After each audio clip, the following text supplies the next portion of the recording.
Breaking news from WRAL. Coverage you can count on. Hostage situation in Wake Forest. This is a live look from the WRAL Breaking News Tracker as an entire apartment complex is taped off there in Wake Forest. What we've just confirmed in the last few minutes from law enforcement. And I'm tracking our next weather maker. This one brings us a little bit of rain and a lot of cold air. I'll show you what to expect for the weekend. Plus, Raleigh mass shooter sentencing. What we expect in today's testimonies and the hearing for Austin Thompson. A lot of stories that we are following this morning as you are joining us here on WRAL News. I'm Chris Lovingood.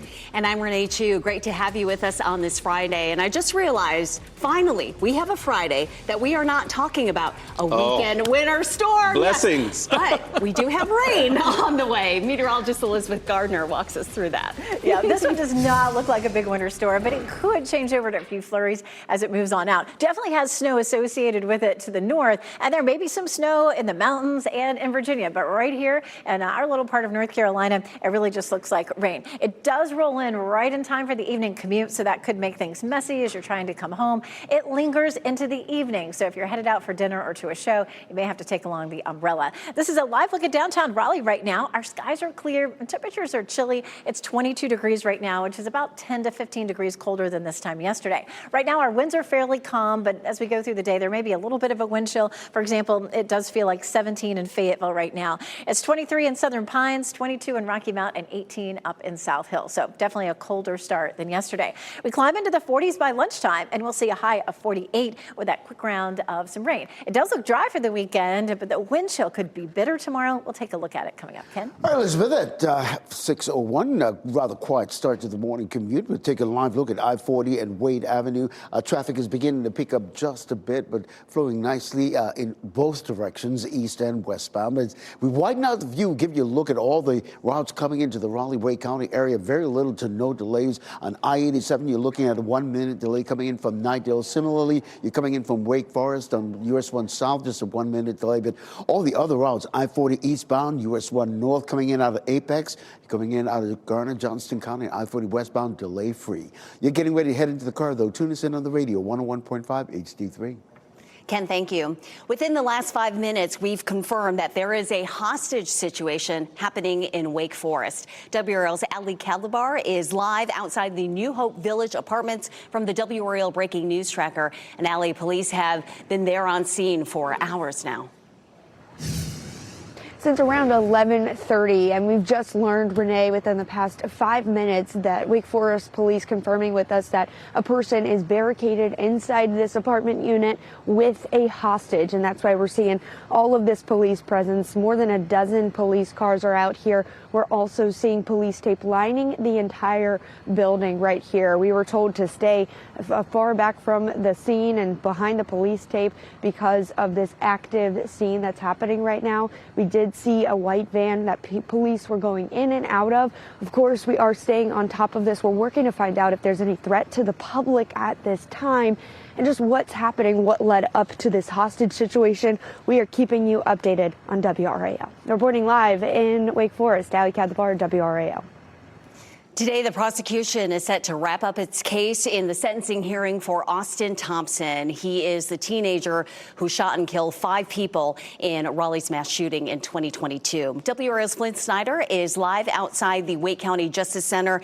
And Flynn, yesterday we heard some powerful testimony from the victim's family members as well as Thompson's own father. Yeah, Renee, today marks day 4 of testimony. Yesterday, Thompson's dad took the stand saying he did not see any warning signs in his son leading up to that mass shooting in Raleigh's Hedingham neighborhood. Yesterday, we also heard once again from Jasmine Torres. She's the wife of Raleigh police officer Gabriel Torres, who was killed in the shooting. She spoke directly to Thompson, saying she lives a life with no hope and that the confessed shooter deserves to be kept locked away. Look at me, Austin. You stole his life. You stole my life. You stole my daughter's life.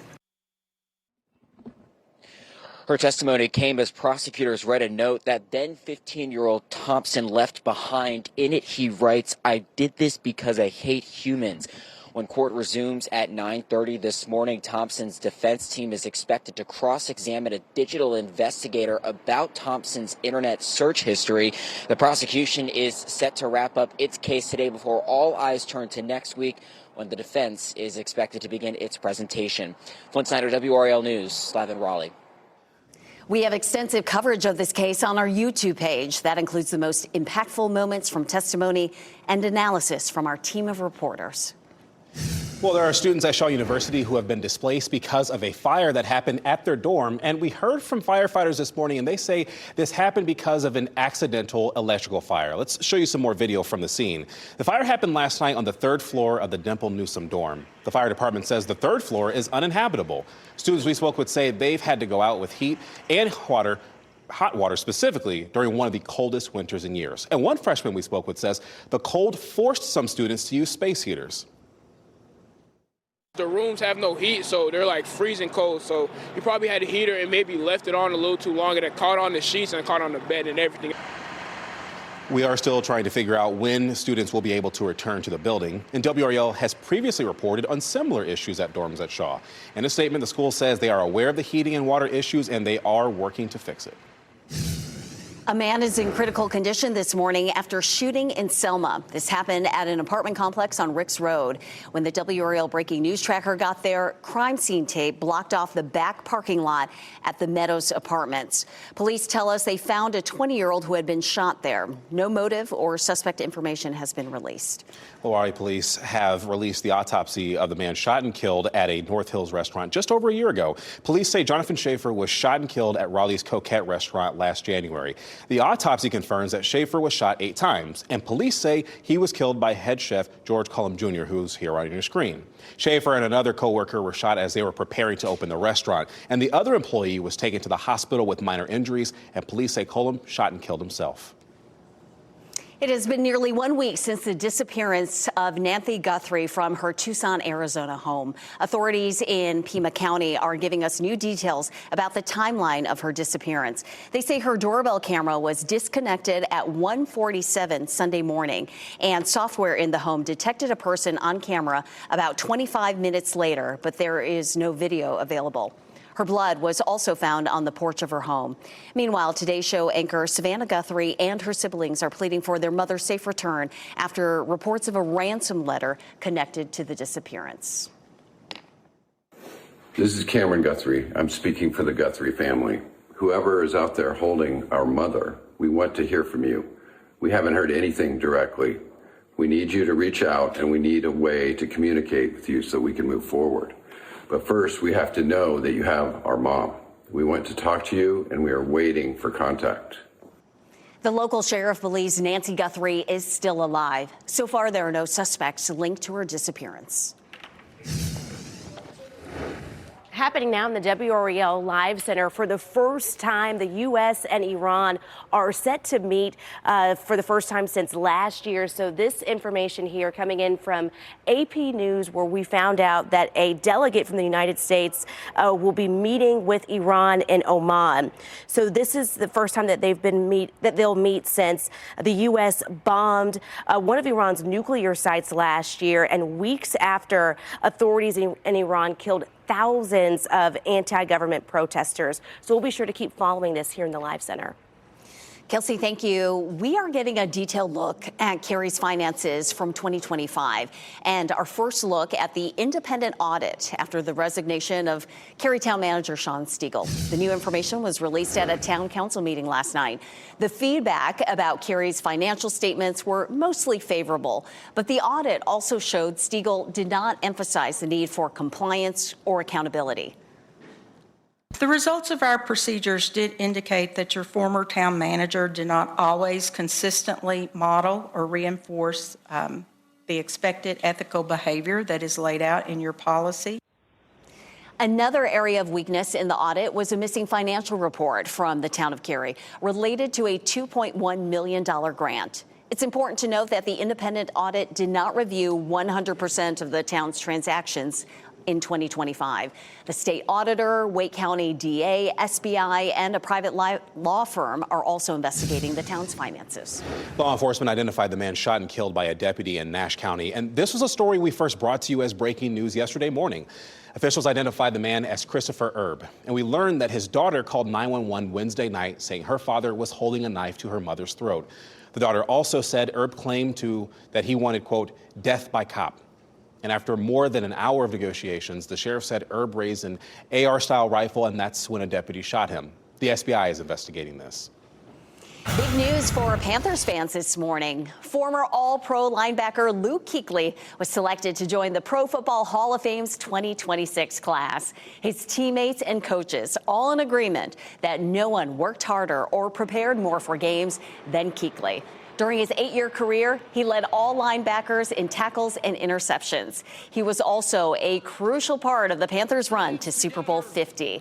This year's class also includes Drew Brees, Larry Fitzgerald, Adam Vinatieri, and Roger Craig. Your time is 6:10. Opening ceremonies. We are hours away from the official start to the 2026 Winter Olympics, which is why we're going to take you live to Milan for a look at what we can expect from the star-studded event. And giving you a live look at downtown Cary Park this morning, where Olympics fans will be celebrating the start of the games. We'll tell you about that and more fun weekend events in Out and About. And speaking about fun weekend events, as you're getting your weekend kicked off, we're going to have some showers. I'll show you how to work around the rain this evening and then the cold temperatures over the weekend. As you get into your car, tune to WRAL News Plus on your radio. In Raleigh on 99.3 FM. In Durham, 96.5 FM. And everywhere on 101.5 HD3.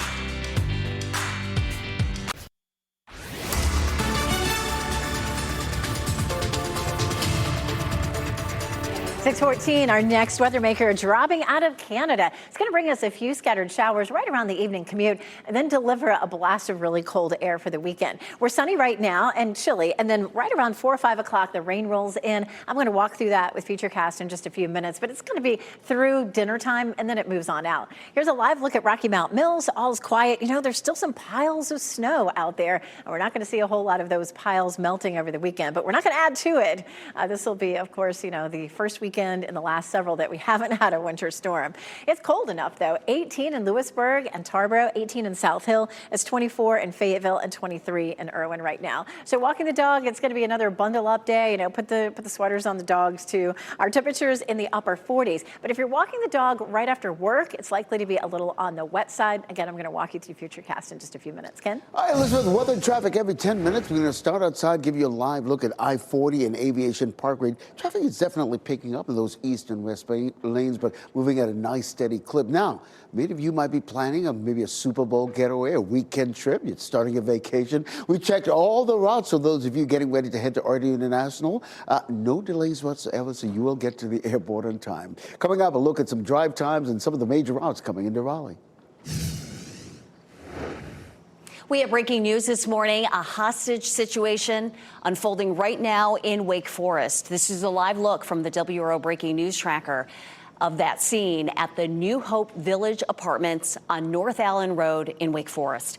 Authorities tell us a person is holding a hostage inside an apartment. We'll have another update in the next 15 minutes.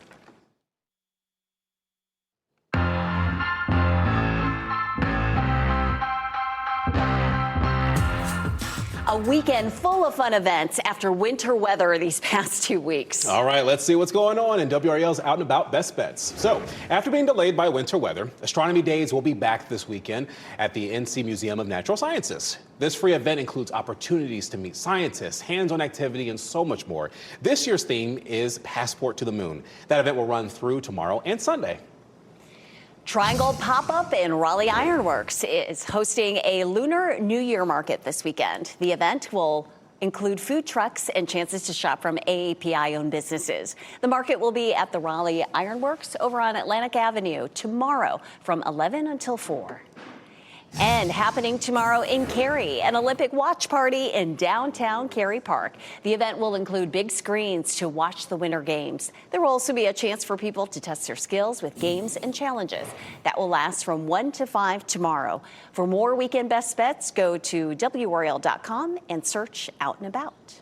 Well, the wait is almost over as we are hours away from the opening ceremony for the 2026 Winter Olympic Games. And while organizers aren't sharing much about the ceremony, they promise it will be star-studded. Jay Gray joins us live this morning from Milan with a closer look at the ceremony and a preview of what Team USA will be wearing. Good morning, Jay. Good morning, Chris. Yeah, we always try and give you a sneak peek of what Team USA and some of the other teams have as far as gear is concerned at these Olympics. And this is it. This is the coat that the American athletes will wear as they walk out onto the main stage. You see the flag on the sleeve, the patch here. Look, you're right. They're not sharing a lot about what this show is going to be all about, but organizers here in Italy are promising it will be a night to remember. For months, they've practiced inside this giant tent. And over the last 2 weeks, for 9 hours or more every day, 1,200 volunteer performers from 27 countries who will take center stage during tonight's opening ceremony. So to actually get to be on the field is such a crazy feeling. So yeah, I'm definitely a little bit nervous, but I'm also very excited. And we all have been working super hard, so I think it'll all work together. Working together with a cast of superstars, including Italian tenor Andrea Bocelli and pop legend Mariah Carey. The theme of the ceremony, harmony, with a nod, organizers say, to Italian excellence, creativity, and, of course, fashion. What they won't say, looking to keep the show a surprise, is what we'll see, leaving even locals wondering. I have no expectation, but I'm pretty sure this will be fantastic. USA! USA! We do now know bobsledder, U.S. Army Sergeant, and Italian-American Frank Del Duca. EJ got nominated as the female flag bearer. Along with speed skater Aaron Jackson, were given the honor by their fellow Olympians of carrying the flag and leading Team USA during tonight's opening ceremony. Yeah, an incredible honor for those two athletes. Look, this is the sweater that they'll be wearing underneath that coat. It's got the flag, of course, in the Olympic rings here, and then the Olympic patches on the sleeves.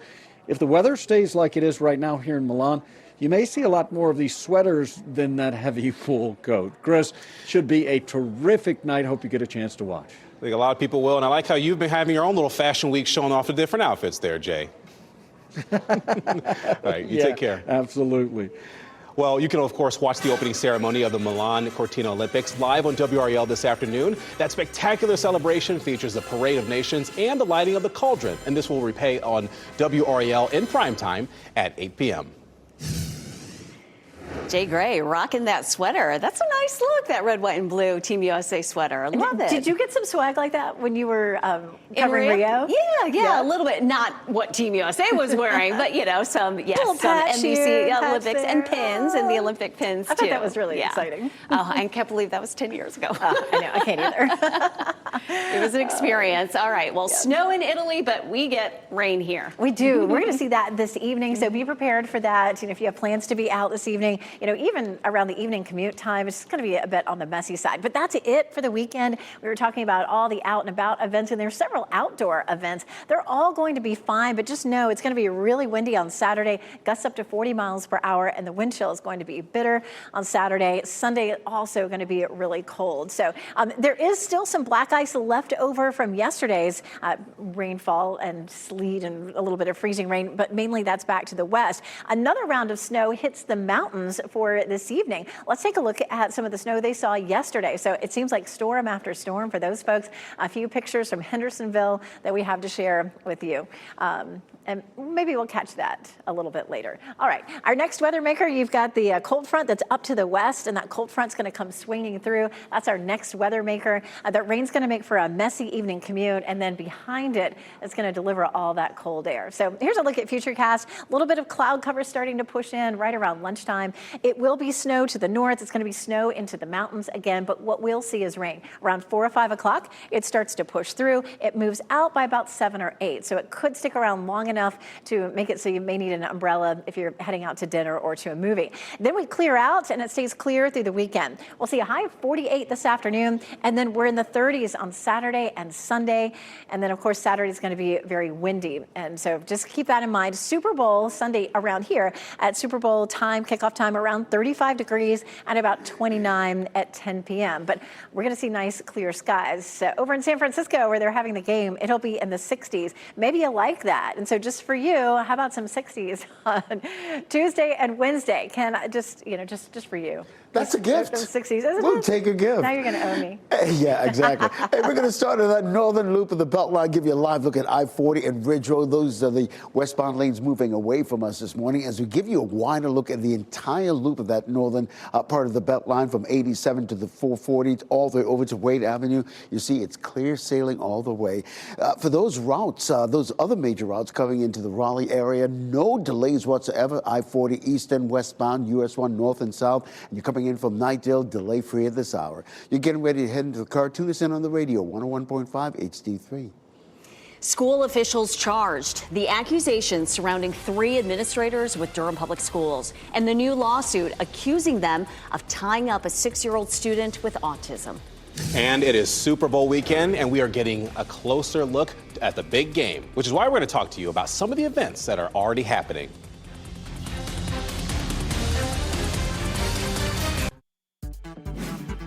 This What's Trending report is sponsored by Call Dad AC and Heating. The new J. Cole album. A lot of people waiting for that. Ken Smith here with What's Trending. Yeah, the Fayetteville native J. Cole releasing a new album. The Fallout dropped at midnight. The Dreamville founder posted a video online saying, for the past 10 years, this album has been handcrafted with one intention, a personal challenge to myself to create my best work.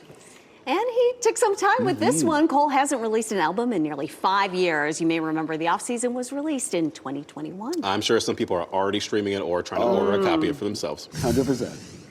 The best of the NFL were gathered last night ahead of Super Bowl weekend. The NFL Honors Awards were held in San Francisco. The big prize announced last night, NFL MVP. And that went to LA Rams quarterback Matthew Stafford. Good time to remind you, you can watch Super Bowl 60 right here on WRAL. It's Seahawks versus Patriots, and kickoff is scheduled for 6:30 p.m.